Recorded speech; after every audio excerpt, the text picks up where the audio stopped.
आज का ऑब्जेक्टिव है microscopic study of epithelial and connective tissue. देखते हैं आज आपके third practical human anatomy and physiology का।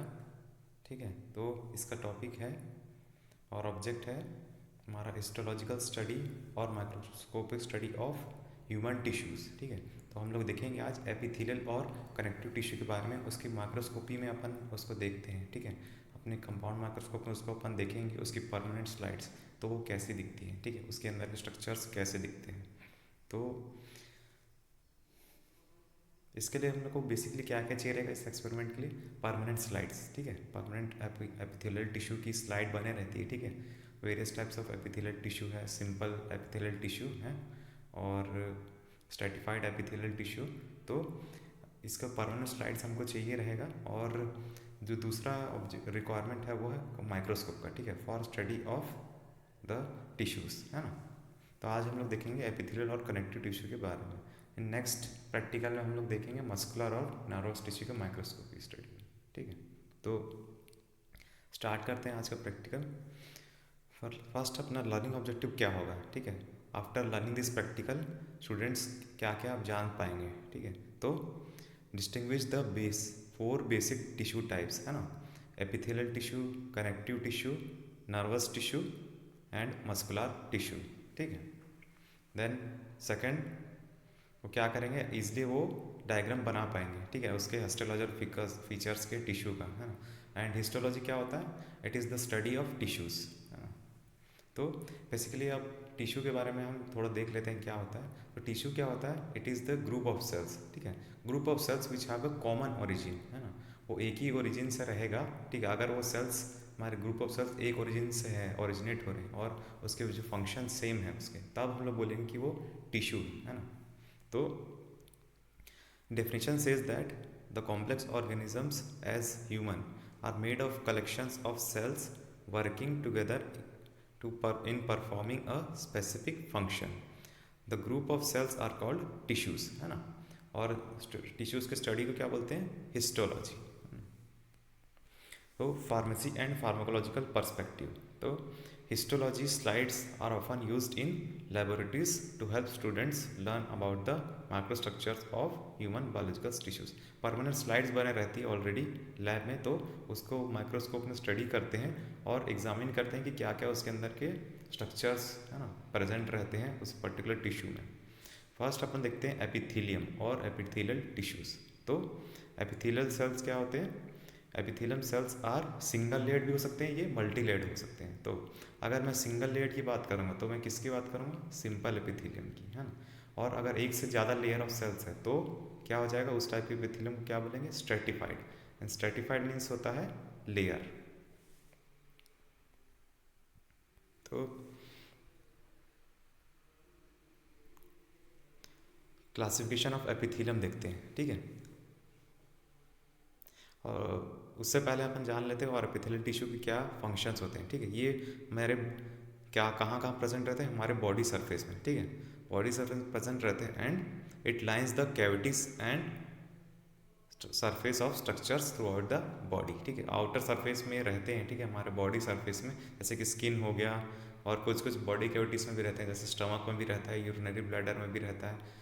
ठीक है, कवरिंग मीन्स होता है उसका, जैसे स्टमक, फॉर एग्जांपल स्टमक लेते हैं तो उसके जो आउटर मोस्ट लेयर हो गई, ठीक है, स्टमक के ऊपर की, उसको बोलते हैं हम लोग कवरिंग। ठीक है, उसका आउटर मोस्ट जो सरफेस होता है उसको अपन कवरिंग बोलते हैं। लाइनिंग जो होता है वो क्या होता है? जो इनसाइड है, जो स्टमक के इनसाइड पोर्शन है, ठीक है, वहाँ जो सेल्स की लेयर है उसको हम लोग बोलेंगे लाइनिंग। ठीक है, और उसका बेसिकली फंक्शन क्या होता है? बॉडी सरफेस में प्रेजेंट है एपिथेलियल टिश्यू तो प्रोटेक्शन का काम करेगा। ठीक है, प्रोटेक्शन और सिक्रीशन भी करता है ये in the form of glandular epithelial cells. ठीक है, उसमें ग्लैंड्स प्रेजेंट रहते हैं जिससे कि क्या होता है? हॉर्मोन्स सिक्रीट होते हैं। ठीक है, then classification of epithelial.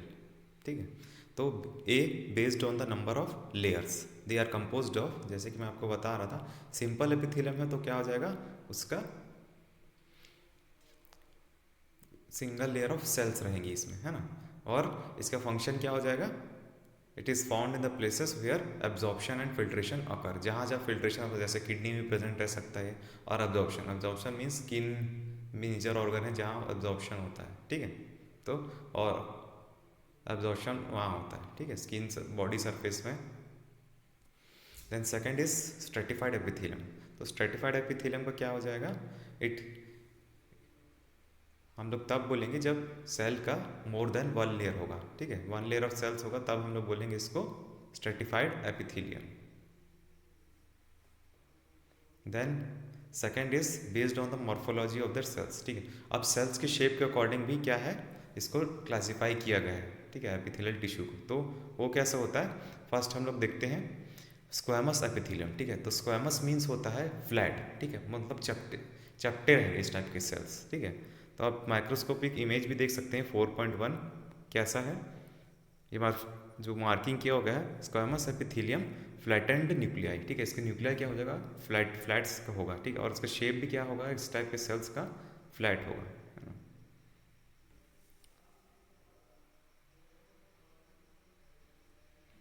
Then second is columnar epithelium, ठीक है। इसमें क्या हो जाएगा, कॉलम शेप के सेल्स रहेंगे and cells are taller than they are wider, means इसकी क्या हो जाएगा, लंबाई ज़्यादा रहेगी और क्या बोलते हैं, विड्थ उसका कम रहेगा, ठीक है। जैसे रॉड शेप आप देख सकते हैं यहाँ पे दिया हुआ है, ठीक है, फिगर 4.3 में। तो देख सकते हैं आप लोग रॉड शेप के सेल्स रहेंगे, ठीक है, रॉड और कॉलम शेप के, बस इसकी विड्थ कम रहती है, ठीक है। देन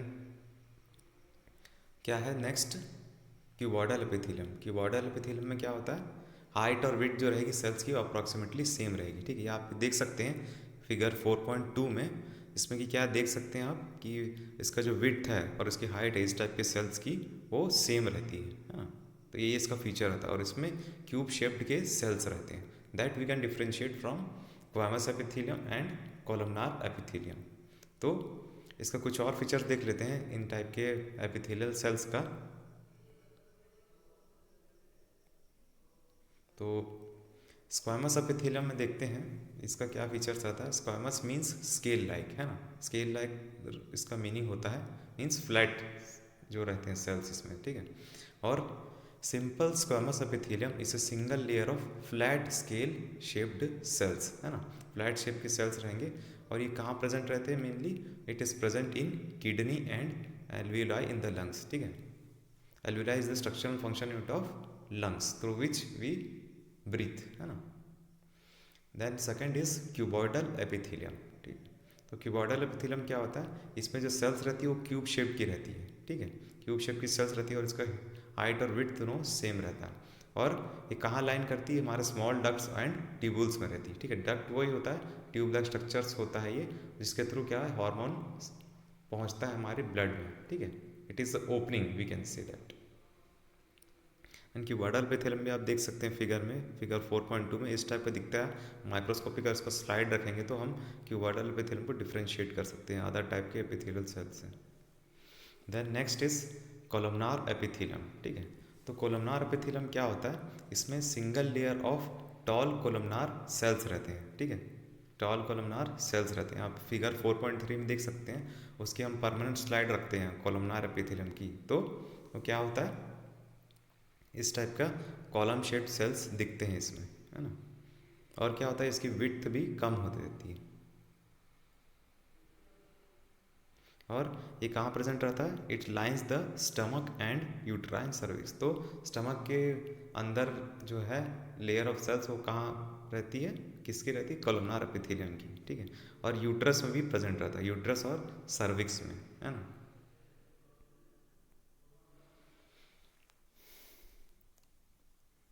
आप देख सकते हैं इसका भी फिगर हमारे कोलमनार एपिथेलियम का। तो उसका भी कॉलम जो शेप्ड रहते हैं और उसमें न्यूक्लियस क्या है, वेल अरेंज्ड है, ठीक है। सेम मैं अगर इसकी बात कर रहा हूँ तो वो क्या हो जाएगा, ये तो हुआ simple squamous epithelium, cuboidal squamous epithelium और कोलमनार स्क्वामस एपिथेलियम। और उसके बाद जो है स्ट्रेटिफाइड, स्ट्रेटिफाइड भी क्या हो जाएगा, सेम हो जाएगा, ठीक है। स्ट्रेटिफाइड भी मीन्स उसमें क्या हो जाएगा, बस लेयर उसमें ज़्यादा रहेगा, ठीक है, एक से ज़्यादा रहेगी सेल की लेयर, ठीक है। जैसे स्क्वामस एपिथेलियम में फिर क्या हो जाएगा, स्ट्रेटिफाइड स्क्वामस एपिथेलियम बोलूँगा तो क्या होगा, इसमें more than one layer cells रहेगी और सेल्स हमारी फ्लैट रहेंगी, ठीक है। बट इसका जो नॉमेनक्लेचर होता है, जो पहली लेयर जो रहेगी सब टॉप मोस्ट लेयर, ठीक, उसके अकॉर्डिंग होता है, ठीक है, इसका नॉमेनक्लेचर। फॉर स्ट्रेटिफाइड एपिथेलियम, ठीक है। ऐसे स्ट्रेटिफाइड स्क्वामस एपिथेलियम मैं बोलता हूँ तो उसका जो फर्स्ट लेयर है अगर स्क्वामस शेप की रहेंगी उसमें से फ्लैट शेप की तो वो उसके अकॉर्डिंग वो नॉमेनक्लेचर होता है उस टाइप के टिश्यूज़ का। नीचे क्या है, कॉलमनार एपिथेलियम भी हो सकता है और क्यूबॉइडल एपिथेलियम भी हो सकता है, ठीक है। तो ये डिफ्रेंशिएट हम कर सकते हैं फॉर्म सिंपल एपिथेलियम और स्ट्रेटिफाइड एपिथेलियम, ठीक है।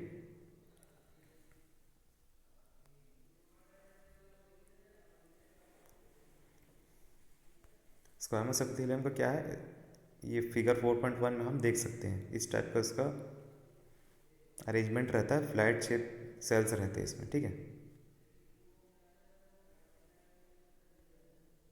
देन नेक्स्ट हम लोग देखते हैं, ये तो हुआ एपिथेलियल टिश्यू के बारे में। अगर हम इसकी परमानेंट स्लाइड रखते हैं माइक्रोस्कोप में तो इस टाइप का उसके स्ट्रक्चर्स दिखता है, ठीक है। माइक्रो स्ट्रक्चर्स इसमें हमको डिफ्रेंशिएट कर सकते हैं उसके लेयर के अकॉर्डिंग, कितने लेयर है उस सेल्स की, ठीक है, और उसका शेप कैसा है सेल का, तो उसके अकॉर्डिंग हम डिफ्रेंशिएट कर सकते हैं। तो नेक्स्ट हम लोग देखते हैं कनेक्टिव टिश्यू के बारे में। अब कनेक्टिव टिश्यू का मेन फंक्शन क्या होता है, मीन्स टू कनेक्ट और टू प्रोवाइड स्ट्रेंथ, ठीक है। तो इसमें बेस्ट एग्जांपल होता है हमारा कनेक्टिव टिश्यू का ब्लड, ठीक है। ब्लड एक कनेक्टिव टिश्यू है, और भी है, मीन्स इसके अंदर टाइप्स, जैसे कि it is divided into connective tissue proper और सेकंड स्पेशल कनेक्टिव टिश्यू, ठीक है। आगे हम लोग देखते हैं तो कनेक्टिव टिश्यू क्या होता है, इसकी definition, connective tissue provides structural and metabolic support for tissues and organ, ठीक है। स्ट्रेंथ प्रोवाइड करता है क्योंकि इसमें फाइबर्स रहते हैं, various types of collagen fibre, elastin fibres रहते हैं, तो क्या करते हैं, ये स्ट्रेंथ प्रोवाइड करते हैं हमारे टिश्यूज और ऑर्गन को, ठीक है।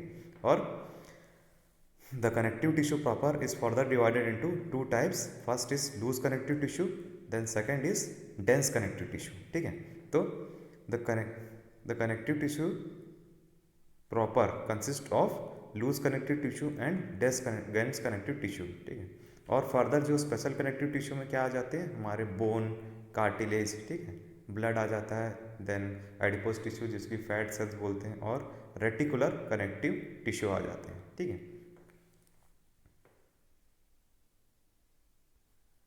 तो हम लोग लूज कनेक्टिव टिश्यू को देखते हैं, ठीक है, उसमें फीचर्स क्या क्या रहते हैं। तो लूज कनेक्टिव टिश्यू में क्या रहते हैं, फाइबर्स देखिए, मीन्स उतना ज़्यादा डेंस नहीं है इसमें, ठीक है, मतलब अलग अलग फैले हुए हैं टिश्यू में, देख सकते हैं अपन जो फाइबर्स हैं वो क्या है, फैले हैं, ठीक है। और इसमें सेल्स के बीच में क्या है, टाइट से वो, मतलब ये फाइबर्स क्या है, मतलब इधर उधर फैले हुए हैं, ठीक है। एक डेंस उसका तो क्या है, बहुत मात्रा में नहीं है, ठीक है भी तो क्या है, लूज है, कहीं इधर उधर बिखरे हुए हैं, ठीक है। आप माइक्रोस्कोप में देख सकते हैं, माइक्रोस्कोपिक स्लाइड में एग्जाम फिगर 4.4 में, ठीक है। तो इसमें क्या बिखरे हुए हैं हमारे फाइबर्स, ठीक है। द नेक्स्ट है हमारा डेंस कनेक्टिव टिश्यू। तो डेंस कनेक्टिव टिश्यू में क्या है, आप देख सकते हैं, डेंस रेगुलर, ठीक है, इसका क्या है type, regular, dense regular connective tissue में the collagen fibres are arrange regularly and in parallel layers, ठीक है। जो कोलाजन फाइबर्स दिख रहे हैं आपको आपके इमेज में, वो क्या है, देखो पैरेलली अरेंज्ड है एक दूसरे से, ठीक है। और ये क्या है, बहुत अधिक मात्रा में डेंस है उसका, ठीक है, क्वांटिटी, ठीक है, मतलब एकदम कॉम्पैक्ट है वो फाइबर्स इस टाइप के, ठीक है, सेल के अंदर। और वहीं अपन डेंस इरेगुलर कनेक्टिव टिश्यू की बात करें फिगर 4.6 में, तो कैसे दिखती है वो, देखिए इधर उधर बिखरे हुए इरेगुलर है, ठीक है। उसका शेप क्या है, जैसे इसमें हम पैरेलली देख रहे थे अरेंजमेंट फाइबर्स का, regular dense regular connective tissue में, वो है इरेगुलर में देखते हैं तो देखिए इधर उधर बिखरे हुए हैं, ठीक है। और हमारे जो इसमें क्या क्या प्रेजेंट रहते हैं, इसके अलावा कनेक्टिव टिश्यू में कोलाजन फाइबर रहते हैं, ठीक है, कैपिलरीज रहती है हमारे ब्लड कैपिलरीज, फाइब्रोब्लास्ट सेल्स रहते हैं जो कि क्या करते हैं, इट प्रोड्यूसेस द फाइबर्स, है ना। और इलास्टिन फाइबर्स भी रहते हैं इसमें विच प्रोवाइड्स द इलास्टिसिटी, है ना। तो अलग अलग टाइप के रहते हैं इसमें, ठीक है, फाइबर्स भी रहता है और फाइबर प्रोड्यूसिंग सेल्स भी रहते हैं, ठीक है, और कैपिलरीज भी रहता है, ब्लड कैपिलरीज रहती है which provides the blood supply, ठीक है, टू द टिश्यू। तो इस टाइप के हम डिफ्रेंशिएट कर सकते हैं two loose connective tissue and dense connective tissue, ठीक है। आप फिगर 4.4 और 4.6 में कंपैरिजन देख सकते हैं, आपको माइक्रोस्कोपिक स्टडीज में क्लियरली आपको दिख सकता है फाइबर्स का अरेंजमेंट, मतलब यहाँ डेंस में क्या होता है, मीन्स इट बहुत ही मीन्स कॉम्पैक्ट है हमारे जो फाइबर्स हैं, ठीक है, एक दूसरे से मीन्स बहुत ही जुड़े हुए हैं आपस में, ठीक है। वहीं लूज कनेक्टिव टिश्यू में इधर उधर बिखरे हुए हैं इस टाइप के फाइबर्स। और लूज में भी क्या है, लूज कनेक्टिव टिश्यू में भी कोलाजन फाइबर रहेंगे, कैपिलरीज रहेंगी, फाइब्रोब्लास्ट रहेगा, है ना, माइक्रोफेजेस रहेगा। इस टाइप की जो स्ट्रक्चर्स है वो हमको देखने मिलते हैं दोनों टिश्यू। बस इसका जो फाइबर्स का अरेंजमेंट है इसके वजह से हम इसको डिफ्रेंशिएट कर सकते हैं, ठीक है। तो आज हमने देखा एपिथेलियल टिश्यू के बारे में और कनेक्टिव टिश्यू के बारे में। अगर हम इनके माइक्रोस्कोपिक स्लाइड्स लेते हैं, परमानेंट स्लाइड, तो वो कुछ इस टाइप की दिखेंगी, है ना। तो नेक्स्ट वीडियो में हम लोग बात करेंगे microscopic study of muscular tissue and nervous tissue. So thank you all.